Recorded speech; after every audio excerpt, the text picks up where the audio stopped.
This particular event happened almost a year ago, sometime in mid-October. A couple of friends and I drove out to visit George, an old friend of ours from high school, who now lived about an hour away from the city. We spent the whole day with him, and it was really late when we finally decided to start the drive back home.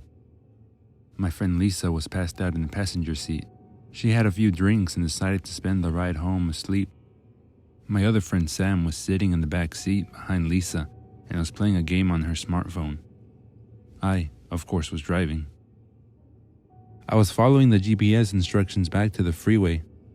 At that moment, we were driving down a dark street with thick trees bordering both sides. Everything was pretty peaceful, with the only sounds I could hear being that of the car moving along the road and the radio on low volume. Suddenly, my car let out a loud jolt, and it felt as if I had hit something. Sam let out a shocked scream, while Lisa remained dead asleep. I slammed on the brakes and the car came to a halt. I was breathing heavily when I asked what the hell just happened. Sam peered through the back window and gasped. She turned to me with an angry look on her face and shouted that I had just hit a dog. I looked through the back window, and sure enough, a dog was lying in the road a few yards behind the car. Sam is a pretty big animal lover, so I wasn't surprised to see her get pissed at me. She was about to open her door and rush to the animal's aid when I stopped her. Once I had gotten over the shock of running over a dog, I got a feeling in my gut that told me something was off. I'm no braggart, but I consider myself to be a very attentive and safe driver. My eyes were dead on the road at all times, and I distinctly remember not seeing any dog in the road prior to the car jolting. Yes, it was dark, but I was sure that I would have at least seen the dog in the headlights before hitting it. I looked through the back window and took a closer look at the dog, or at least as much as I could make out in the reddish light coming from the taillight. It was a fairly big dog, at least a golden retriever or something like that.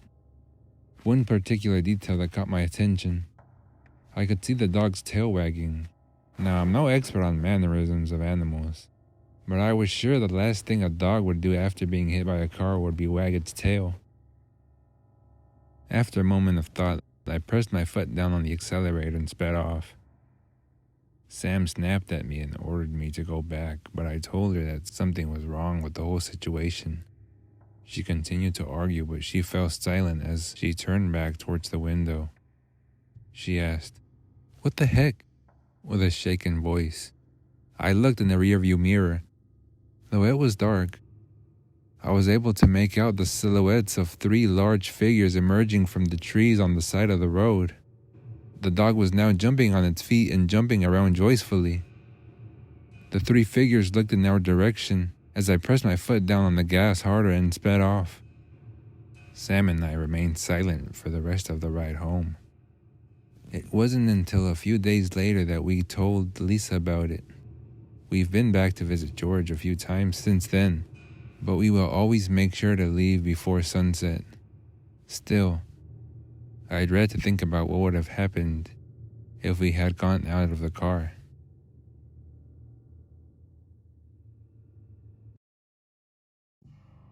So this is a story that happened to my mom's friend in Korea about 10 years ago. Every time I hear this story, I still get chills. My mom's friend lived in an apartment complex in Seoul. She was a stay-at-home mother with a young daughter, and her husband worked during the days. One day, she was coming home from running errands with her daughter and got onto the elevator in her building. When she got on, she noticed that there was a man wearing a cap and a yellow raincoat, and he kept his head low so that she couldn't really see his face. She immediately felt uneasy, and she made her daughter stand to her side, furthest away from the man. What made her feel even more uncomfortable was that when she pressed the button for the floor, there was no other lit number, and on top of that, she noticed that he was carrying something wrapped inside newspaper close to his side. Things started to click in my mom's friend's head, and she started to panic and decided to take out her cell phone and pretend she was calling home to her husband, who obviously really not at home and at work. She started saying things like, "Oh, I'm on the elevator about to get off. Can you get the door for me?" And making it seem like her husband was waiting at home. When the elevator did reach her floor, I think she lived on the 12th floor or something, she quickly got off and grabbed her daughter and started to walk as fast as she could to her apartment. She noticed that the man also got off on her floor and was slowly following her down the hallway. When my mom's friend got to the door, she started to bang on it and shout, "Yee-hoo! Yee-hoo, husband dear, I'm home.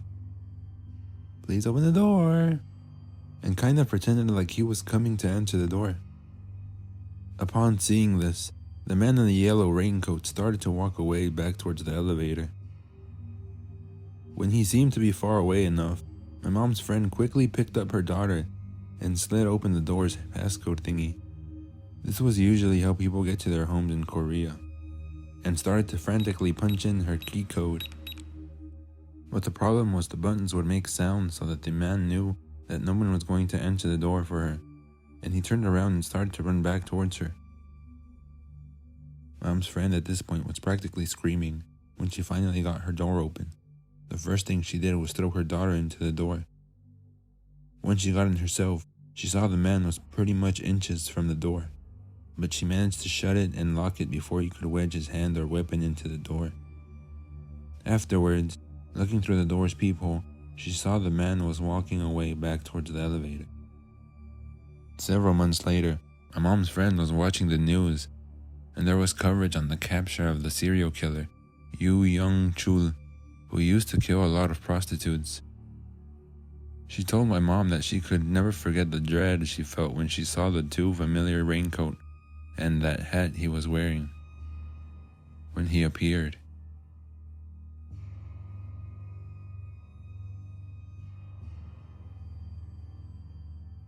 This essay was written from the point of view of Abe, the video editor of this channel. This story takes place a month before the lockdown we're currently dealing with this year. It was early February, and my brother Arthur and my friend Junior the Smiling Man and I were bored and at my house. We usually just watch scary stories and talk about recent events such as sports, music, and local news. We were pretty bored and we were thinking of ways to entertain ourselves. My friend Junior talked about haunted places he and his friends went 2 years ago. One story in particular was about a haunted road called Stagecoach Road, which is a very narrow dirt road surrounded by trees where some people have reported seeing ghosts and hear children laughter throughout the woods, and also there were reports of childlike handprints in the back of a woman's car. His stories were interesting and they sounded like fun, so we started researching online for haunted places close by. In under a few minutes, we found a haunted hotel nearby called Khan Hotel in Jefferson, which is about 50-minute drive away from our town. We decided to go the following day because we still needed to find the route to take us to the hotel.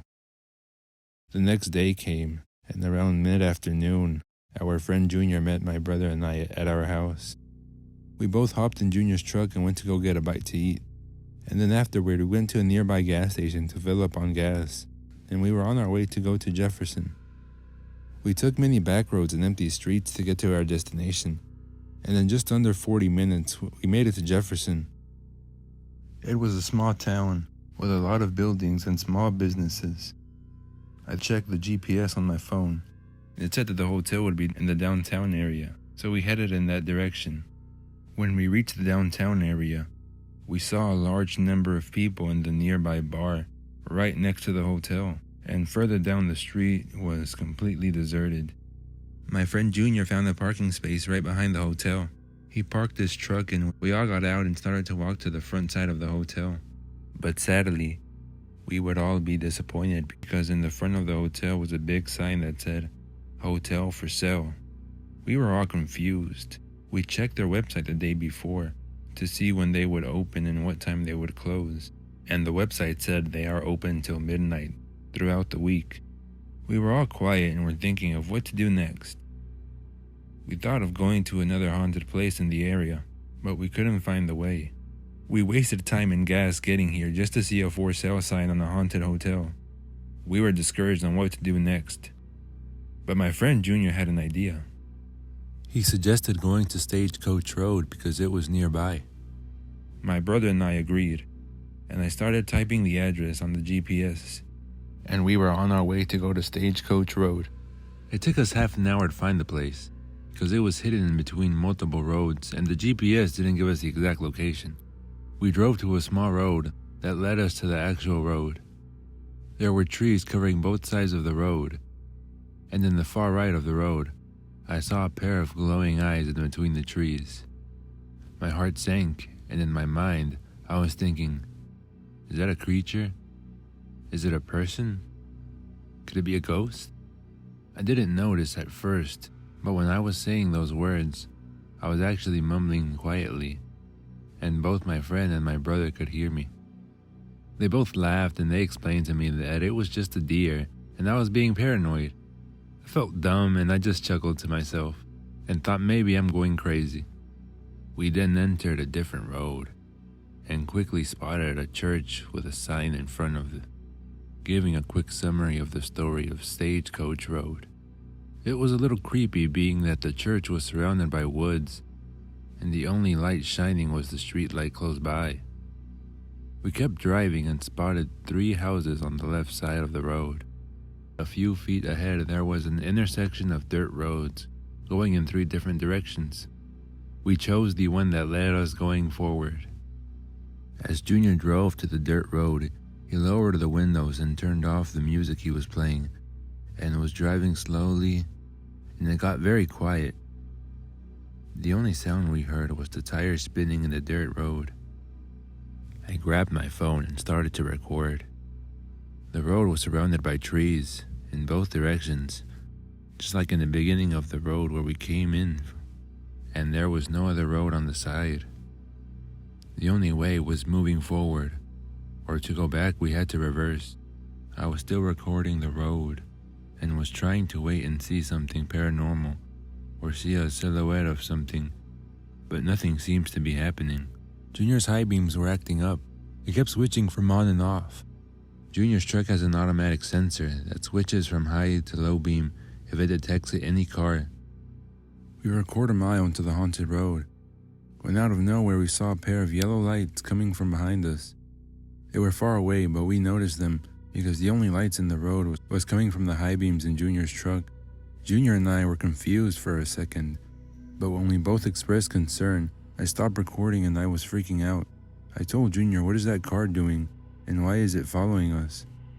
We both were thinking the same thing, like maybe whoever it is in the car was trying to kidnap us or something, or possibly wanted to kill us. Also, it's not like a highway or a busy street.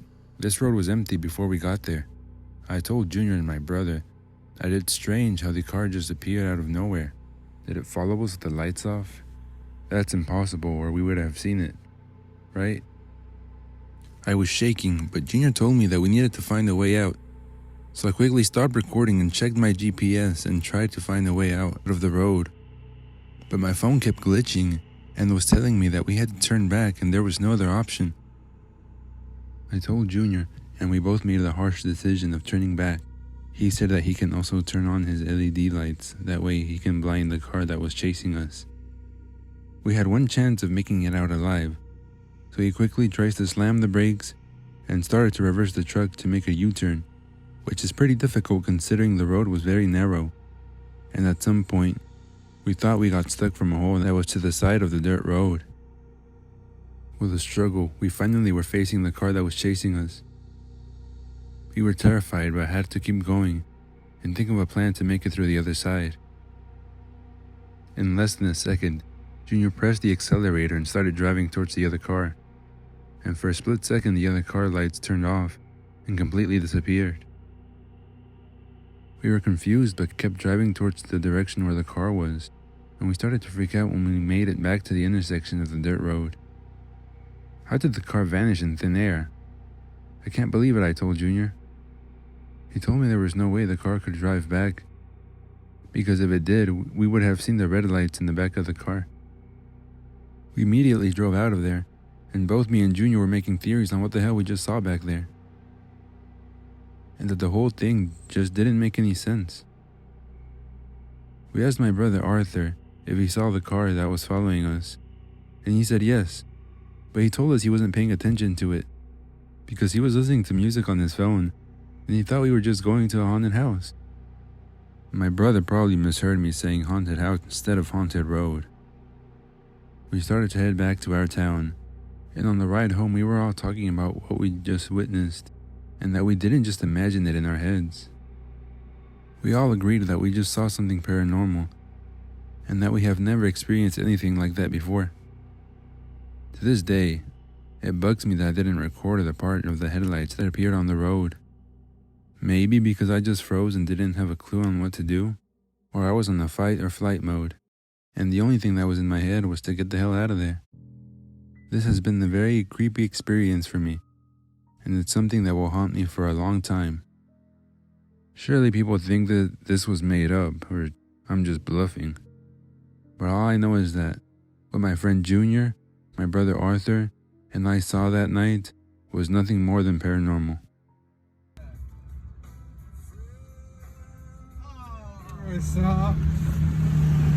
Yeah, for some reason my hiking lights don't work because I have the auto. Bro. And it won't go brighter than that. But I could like to see.